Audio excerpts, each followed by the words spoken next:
महाभारत के 5 मामाओं के कारनामे। महाभारत में मामाओं के बड़े जलवे रहे हैं। एक ओर मामाओं ने लुटिया डुबोई है तो दूसरी ओर पार लगाया है।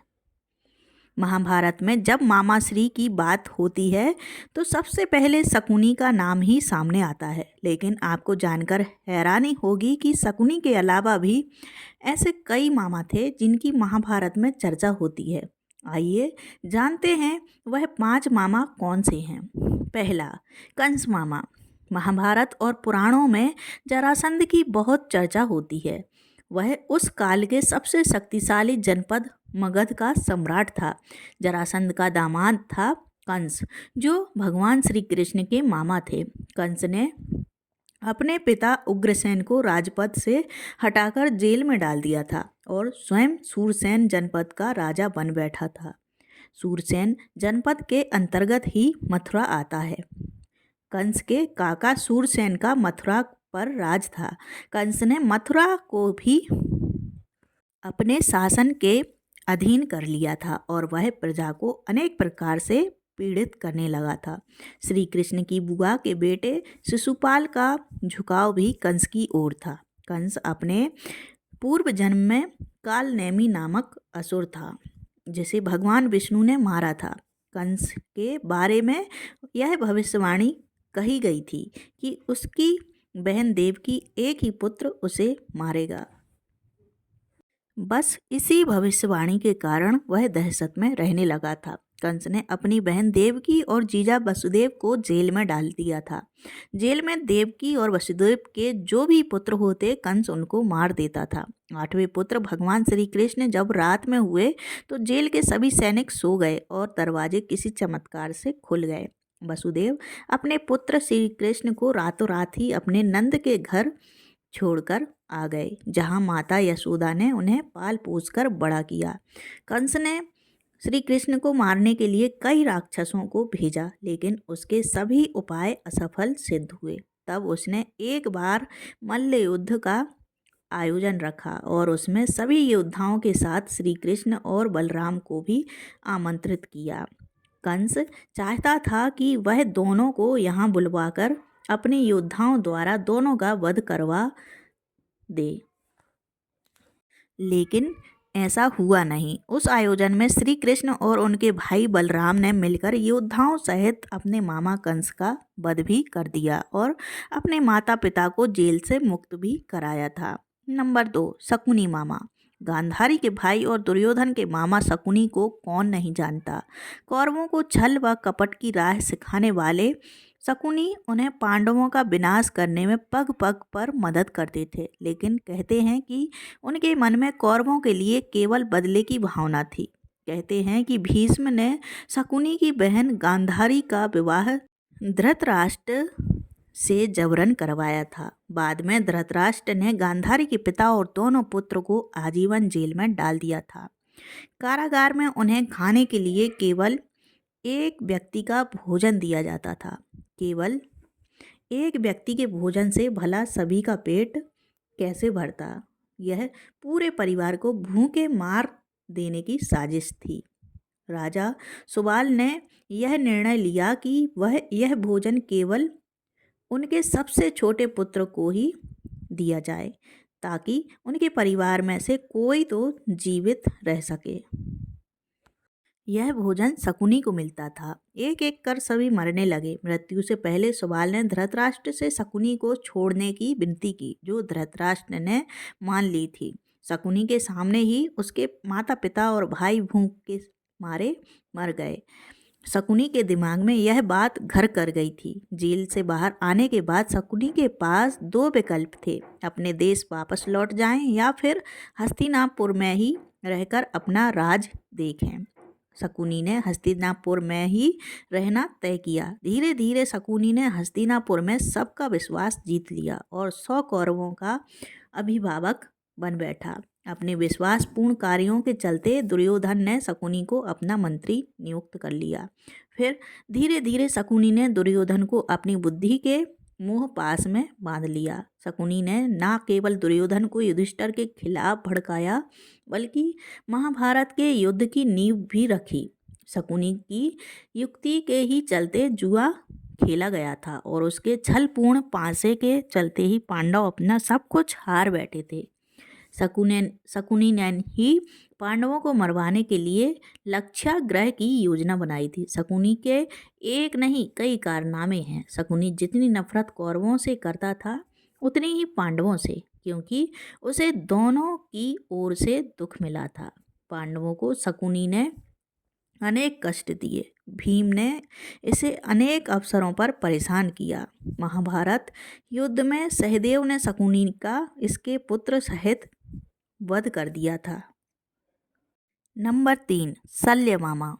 रघुवंश के शल्य पांडवों के मामा श्री थे, लेकिन कौरव भी उन्हें शल्य मानकर आदर और सम्मान देते थे। पांडु पत्नी माद्री के भाई अर्थात नकुल और सहदेव के सगे मामा शल्य के पास विशाल सेना थी। जब युद्ध की घोषणा हुई तो नकुल और सहदेव को तो यह 100% विश्वास ही था कि मामा श्री हमारी ओर से ही लड़ाई लड़ेंगे।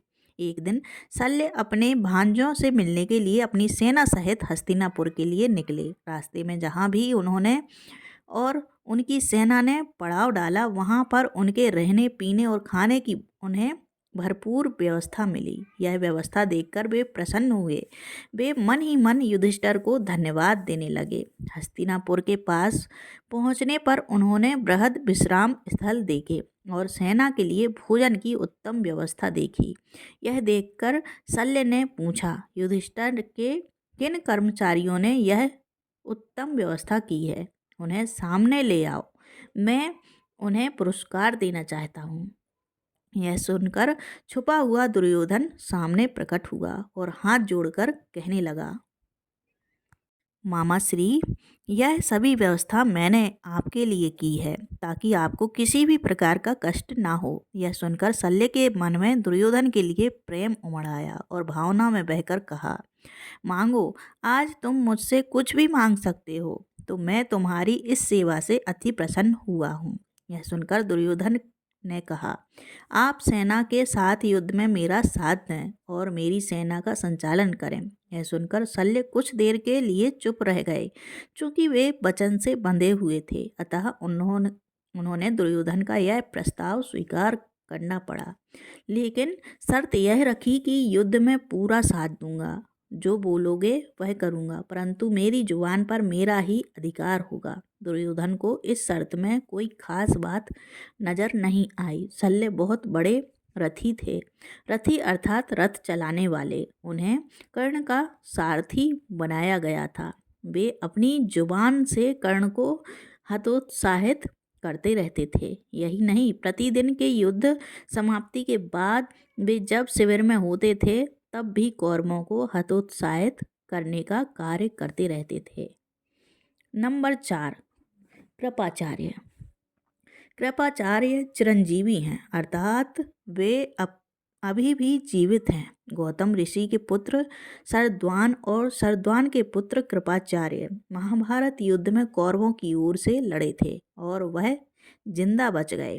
18 महायोद्धाओं में से एक थे। कृपाचार्य की माता का नाम था नामपदी, जो एक देवकन्या थी। कृपाचार्य की बहन कृपी का विवाह गुरु द्रोण के साथ हुआ था।